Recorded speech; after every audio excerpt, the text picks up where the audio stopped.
Hello student, आज के इस प्रोसेस इक्विपमेंट डिज़ाइन के लेक्चर में हम बात करेंगे जो आपके एमसीक्यू क्वेश्चंस आ रहे हैं बोर्ड में आपके एग्ज़ाम में, उसके रिगार्डिंग कुछ क्वेश्चन को यहाँ पर डिस्कस करेंगे।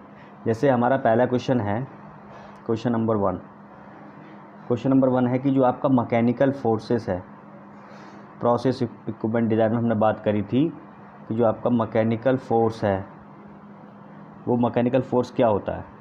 अगर आपके ऑप्शन इस तरीके आ सकते हैं, इसमें डायरेक्ट फोर्स होता है, दूसरा आपका indirect,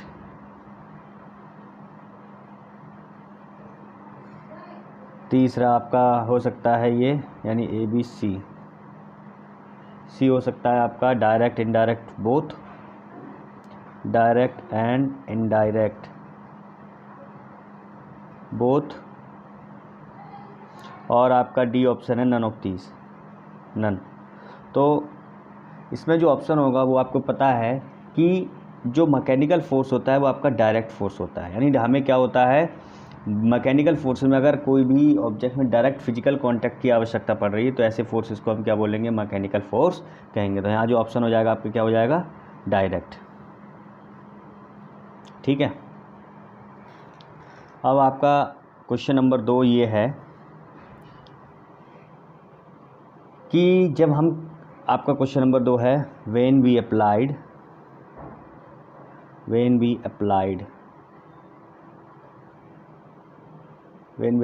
couple of forces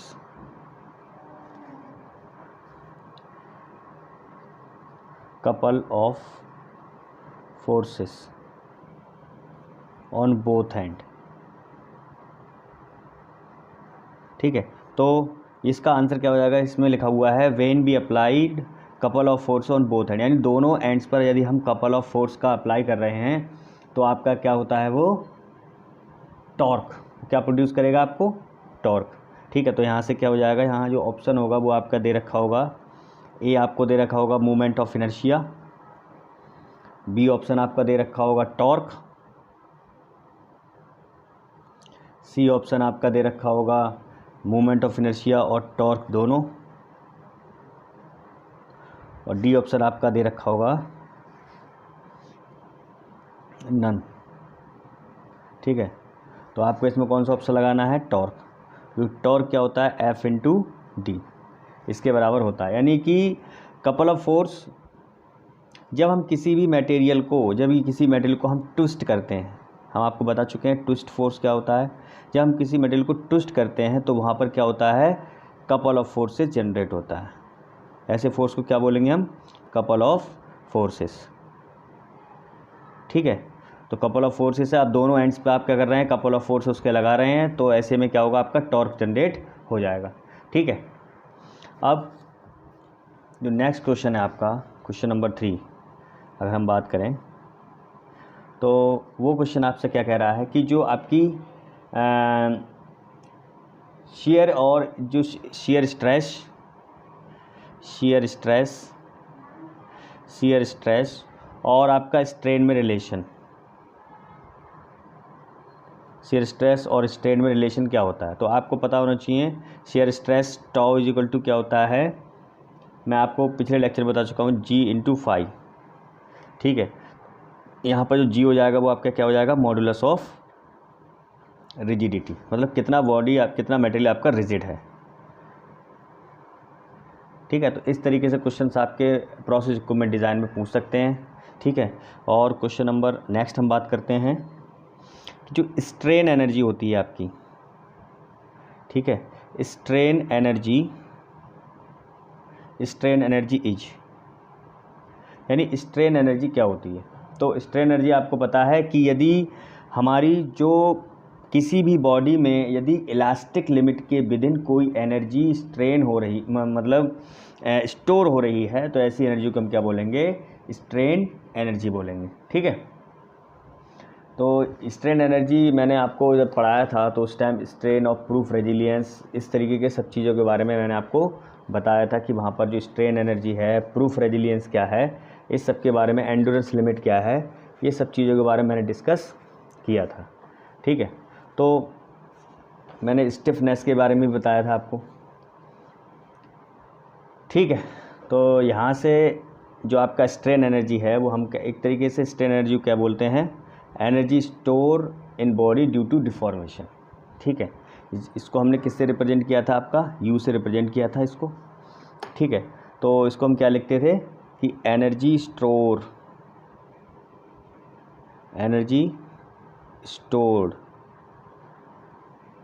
in a body due to deformation.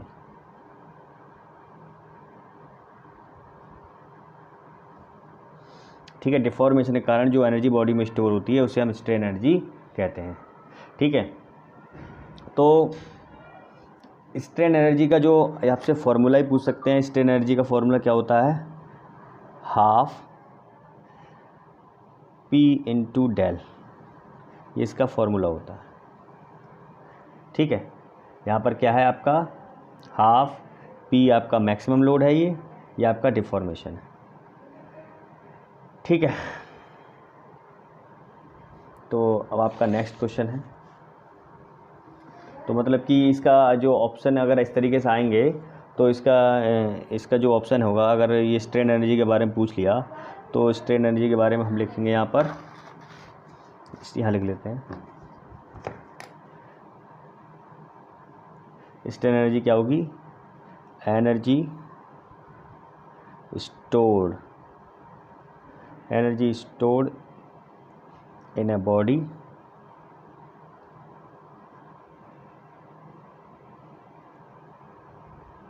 when strain within elastic limit. Elastic limit और प्लास्टिक लिमिट तो पता ही है आपको, इलास्टिक लिमिट। ठीक है, तो इसका ये ऑप्शन का आंसर हो जाएगा।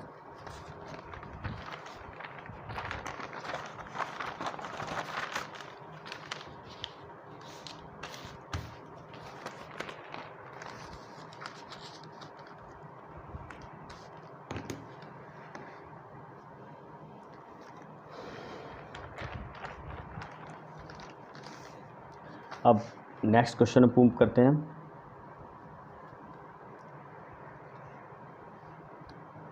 नेक्स्ट क्वेश्चन हमारा है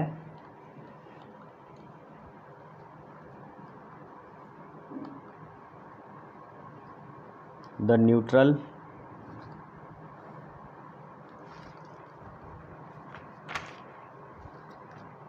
neutral axis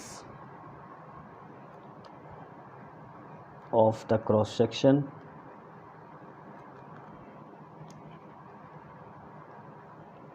a beam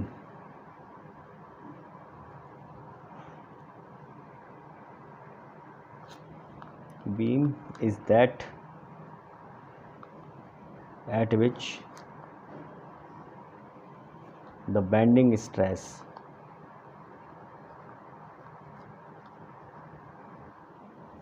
is। ठीक है, तो इसमें कह रहा है कि जो कोई भी बीम है उसके सेक्शन पर न्यूट्रल एक्सिस क्या होती है। तो मैंने आपको बताया था कि आपका मान लीजिए स्ट्रेट बीम है। ठीक है, इस स्ट्रेट बीम पर यदि मान लीजिए आपकी ये न्यूट्रल एक्सिस है, ये न्यूट्रल प्लेन है, सॉरी ये न्यूट्रल प्लेन है आपका ये, और जब मैं इसका क्रॉस सेक्शन यहाँ बनाता हूँ तो ये आपका क्रॉस ये बन जाता है आपका न्यूट्रल एक्सिस। ये सब चीज़ें बता चुका हूँ मैं आपको, न्यूट्रल एक्सिस। ठीक है, तो मैंने बात करी थी आपको कि न्यूट्रल प्लेन वह प्लेन होता है जहाँ पर ना आपका टेंसाइल फोर्स ना कंप्रेसिव फोर्स आपके वहाँ पर होते हैं। ठीक है, मतलब यहाँ पर क्या है, कोई भी जो स्ट्रेस होगी बेंडिंग स्ट्रेस आपकी वो ज़ीरो होगी। ये सब चीज़ें मैं बता चुका हूँ आपके लिए कि जो न्यूट्रल एक्सिस है किसी बीम का, वहाँ पर जो बेंडिंग स्ट्रेस है उसकी वैल्यू क्या होती है, हमेशा ज़ीरो होती है। ठीक है, नेक्स्ट क्वेश्चन आपका है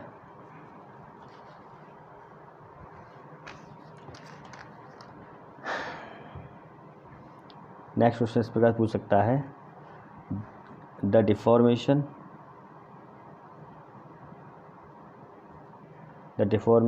per unit length is called. यानी पर यूनिट लेंथ यदि आपका डिफॉर्मेशन हो रहा है तो उसको हम क्या बोलेंगे, उसको हम स्ट्रेन बोलेंगे। क्या बोलेंगे? स्ट्रेन। क्योंकि स्ट्रेन क्या होता है आपका? स्ट्रेन होता है आपका change in length upon original length. ठीक है, यदि आपका डिफॉर्मेशन पर यूनिट लेंथ अगर हो रहा है तो उसको आप क्या बोलेंगे? स्ट्रेन बोलेंगे। क्योंकि स्ट्रेन हमारे पास क्या होता है? Change in length upon original length होता है। ठीक है, अब हमारा जो नेक्स्ट क्वेश्चन है वो है, ठीक है, आप लोगों ने ये टॉर्जन इक्वेशन पढ़ी थी। In the torsion equation, torsion equation, वो टॉर्जन इक्वेशन क्या आती है आपकी? Torque upon J upon shear stress upon R G theta by L, ये तो पढ़ी थी आप लोगों ने। ठीक है, तो इसमें पूछ रहा है the term J by R is called, ठीक है, the term J by R is called, यानी कि ये टॉर्जन इक्वेशन में जो टर्म आपकी है जे बाई आर, अगर इसका डिवीजन कर दें जे बाई आर क्या होता है, तो हमें पता है जो जे होता है वो क्या होता है आपका? Polar movement of inertia, polar movement of inertia. मैं इसके बारे में बता चुका हूँ। इसकी वैल्यू कितनी थी? पाई आर 4/2, ये इसकी वैल्यू थी। तो जो जे अपॉन आर है, जो जे अपॉन आर है उसको बोलेंगे हम पोलर मॉडुलस, पोलर मॉडुलस। ठीक है, तो आपसे कोई ऑप्शन पूछे तो आपको जे बाई आर टर्म क्या होती है? पोलर मॉडुलस होती है। ठीक है, तो आपका नेक्स्ट क्वेश्चन अब चलते हैं हम। तो आपका जो नेक्स्ट क्वेश्चन है वो है आपका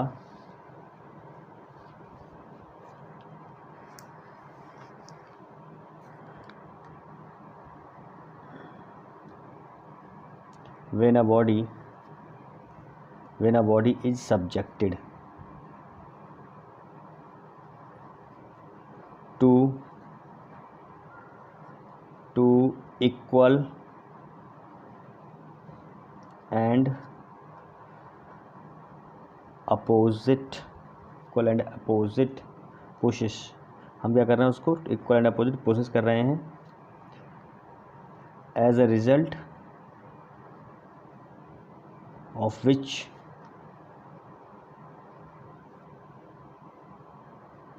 the body tends to reduce its length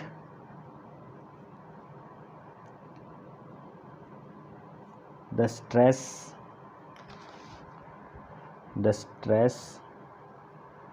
and strain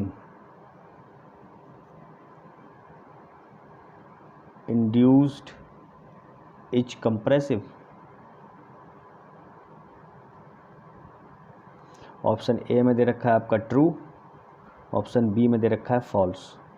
मतलब ये क्वेश्चन कह रहा है कि जब दो इक्वल एंड अपोजिट क्या कर रहे हैं, पुशेस हम किसी बॉडी पर अप्लाई कर रहे हैं तो बॉडी क्या करने लगती है? अपनी लेंथ को रिड्यूस कर लेती है। तो जो स्ट्रेस और स्ट्रेन आपका इंड्यूस हो रहा है उसमें वो कंप्रेसिव होगा क्या? True.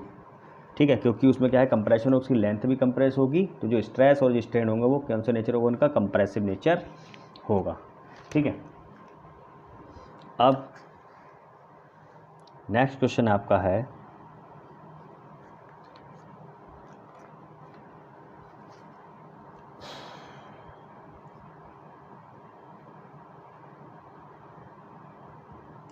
the bending stress in a beam is section modulus. यहाँ ये फुल स्टॉप, ये ब्लैंक स्पेस खाली है, यहाँ पे भरना है क्या होगा। ठीक है, तो ऑप्शन दे रखे हैं आपके, क्या लिखा हुआ? The bending stress in a beam is option आपके दे रखे हैं directly proportional,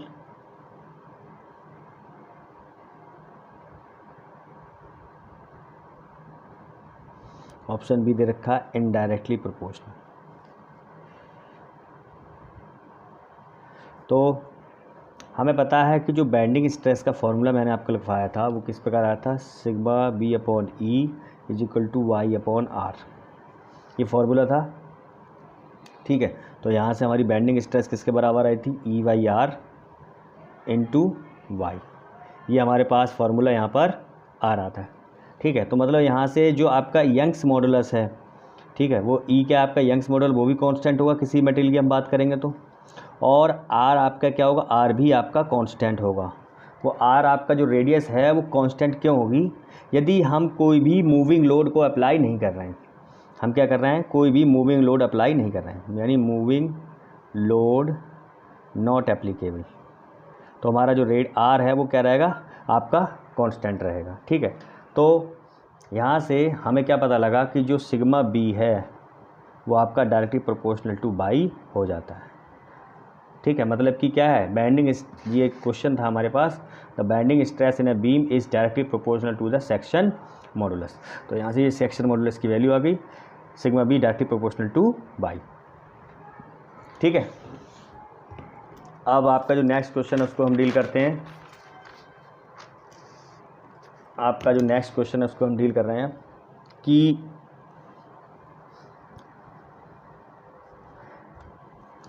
for straight beam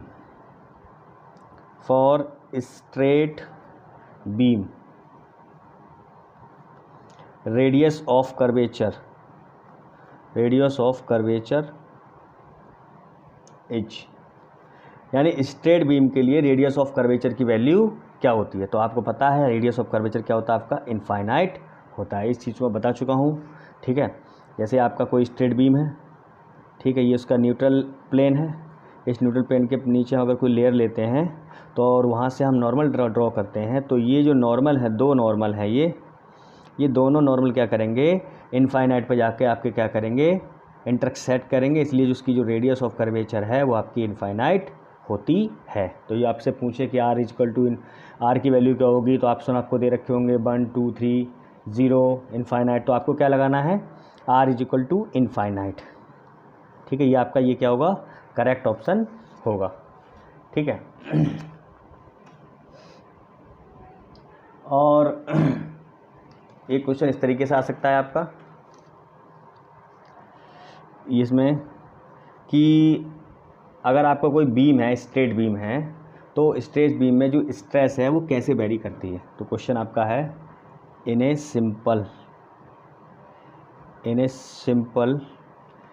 straight beam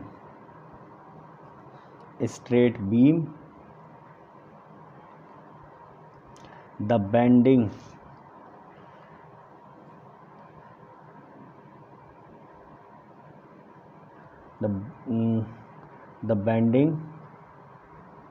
stress in the beam varies। कैसे वेरी करेगी, आपको ऑप्शन में दे रखे होंगे पैराबोलिक, हाइपरबोलिक, इलिप्टिकल, लीनियरली, इस तरीके से दिए होंगे। तो हमें क्या पता लगना है, पहले तो हमें पता लगा, ये क्वेश्चन हमें पता होनी चाहिए, E Y R into Y, ये आपकी बेंडिंग स्ट्रेस होती है। ठीक है, और इसको हम Y equal to M X plus C से अगर इसको कंपेयर करें तो उसका जो इंटरसेप्ट होता है वो ज़ीरो होता है, इसलिए जो बेंडिंग स्ट्रेस है आपकी वो क्या करेगी, लीनियरली वेरी करेगी। लीनियरली उसमें क्या होगा, वेरिएशन होगा, लीनियरली वेरिएशन। ठीक है,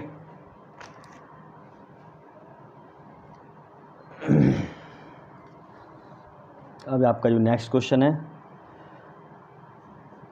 नेक्स्ट क्वेश्चन क्या आपसे पूछ सकता है कि आपका थिन स्फेरिकल